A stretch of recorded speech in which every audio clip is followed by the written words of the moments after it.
Friends, welcome back to Ela's kitchen and beyond. ഇന്ന് ഞാൻ ഉണ്ടാക്കാൻ പോകുന്നത് നമ്മൾ മലയാളികൾക്കെല്ലാം വളരെ പ്രിയപ്പെട്ട കപ്പ കൊണ്ടുള്ള ഒരു വിഭവമാണ്. എന്താണെന്നോ? പാൽക്കപ്പ. നിങ്ങൾ കഴിച്ചിട്ടുണ്ടോ പാൽക്കപ്പ? ഇത് പെട്ടെന്ന് തന്നെ തയ്യാറാക്കാൻ പറ്റുന്ന ഒരു വിഭവമാണ്.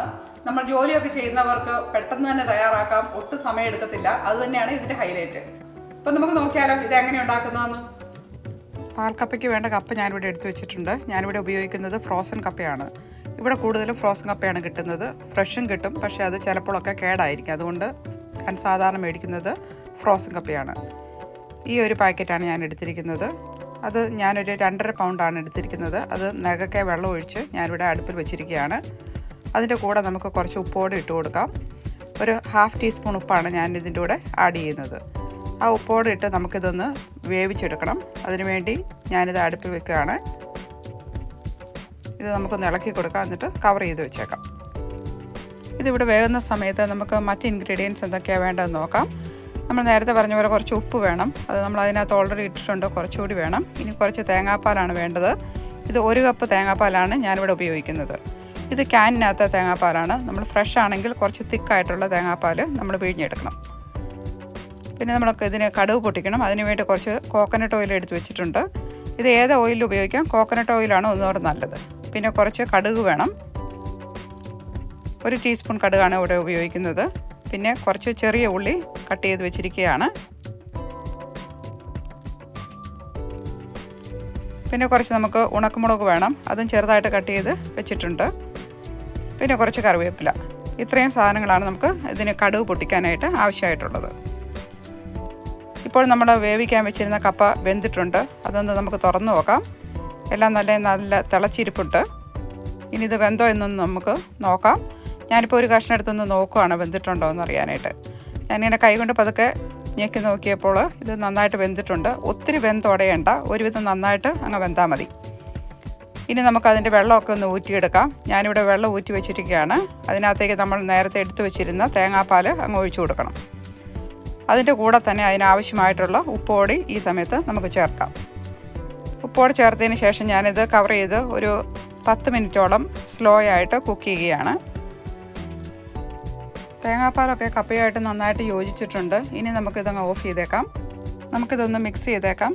അപ്പോൾ ഞാനൊരു വുഡൻ സ്പൂൺ കൊണ്ട് ഇതൊന്ന് നന്നായിട്ട് ഒന്ന് കുഴച്ചെടുക്കുകയാണ്. നമ്മൾ വെറുതെ മിക്സ് ചെയ്യുമ്പോൾ ഇതൊന്നും കുഴയത്തില്ല. ചിലർക്കിത് കുഴയാത്തതായിരിക്കും ഇഷ്ടം. പക്ഷേ എനിക്കിത് കുറച്ചുകൂടെ കുഴഞ്ഞു വരുന്നതാണ് ഇഷ്ടം. അതുകൊണ്ട് ഞാൻ ഈ തവി കൊണ്ട് തന്നെ ഇടയ്ക്കിടയ്ക്കൊന്ന് മാഷ് ചെയ്ത് എടുക്കുന്നുണ്ട്. അങ്ങനെ ആകുമ്പോൾ ഇത് നന്നായിട്ട് അങ്ങോട്ട് മിക്സ് ആയിക്കോളും. അങ്ങനെ മാഷ് ചെയ്ത് ഇതെല്ലാം കൂടി നമുക്കൊന്ന് ഇളക്കി യോജിപ്പിച്ച് വെച്ചേക്കാം. അതിനുശേഷം നമുക്കിതിനകത്ത് കുറച്ച് കടുക് പൊട്ടിച്ച് ചേർക്കണം. അപ്പോഴാണ് ഇതിൻ്റെ നല്ല ടേസ്റ്റ് വരുന്നത്. ഇപ്പോൾ നമ്മുടെ കപ്പയെല്ലാം നന്നായിട്ട് മിക്സ് ചെയ്തിട്ടുണ്ട്. നല്ല സോഫ്റ്റായി വന്നിട്ടുണ്ട്. ഒത്തിരി ലൂസാകണ്ട, ഈ ഒരു പരുവത്തിലിരുന്നാൽ മതി. അതാണ് നല്ലത്. ഇനി നമുക്ക് കടുക് പൊട്ടിക്കാനായിട്ടുള്ളൊരു പാത്രം അടുപ്പത്ത് വെച്ചു. അതിനകത്തേക്ക് 1 ടേബിൾ സ്പൂൺ വെളിച്ചെണ്ണ ഞാൻ ഒഴിച്ചു കൊടുത്തിട്ടുണ്ട്. ഇത് ഉരുകി വരുമ്പോൾ നമുക്ക് കടുക് ഇട്ട് കൊടുക്കാം. ആ കടുകെല്ലാം പൊട്ടാൻ തുടങ്ങിയിട്ടുണ്ട്. ഇനി അത് പൊട്ടി തീരുമ്പോൾ ഉള്ളി നമുക്ക് ഇട്ട് കൊടുക്കണം.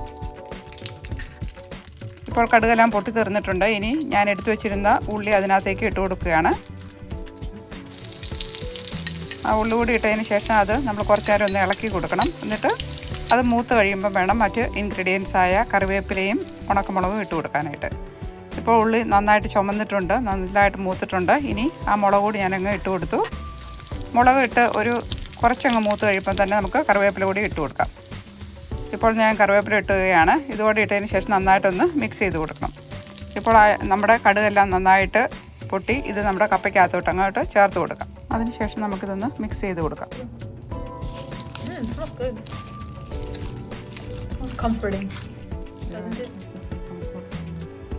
വീഡിയോ എടുത്തുകൊണ്ടിരുന്ന എൻ്റെ മോളുടെ അഭിപ്രായമാണ് നിങ്ങൾ കേട്ടത്. അവൾക്കതിൻ്റെ മണം കേട്ടപ്പോൾ തന്നെ ഭയങ്കരമായിട്ട് ഇഷ്ടപ്പെട്ടു. കഴിച്ചപ്പോൾ അതിലും കൂടുതൽ ഇഷ്ടപ്പെട്ടു കേട്ടോ. പിന്നെ പിള്ളേർക്കൊക്കെ ഇത് വളരെയധികം ഇഷ്ടപ്പെടും. കാരണം ഇതിനകത്ത് എരിവൊന്നുമില്ലല്ലോ, അതുകൊണ്ട് അവർക്ക് വളരെ ഇഷ്ടപ്പെടും. പിന്നെ നമുക്ക് ഇതിൻ്റെ കൂടെ നല്ല മീൻകറിയോ ഒക്കെ കൂട്ടി കഴിച്ചാൽ വളരെ നന്നായിരിക്കും.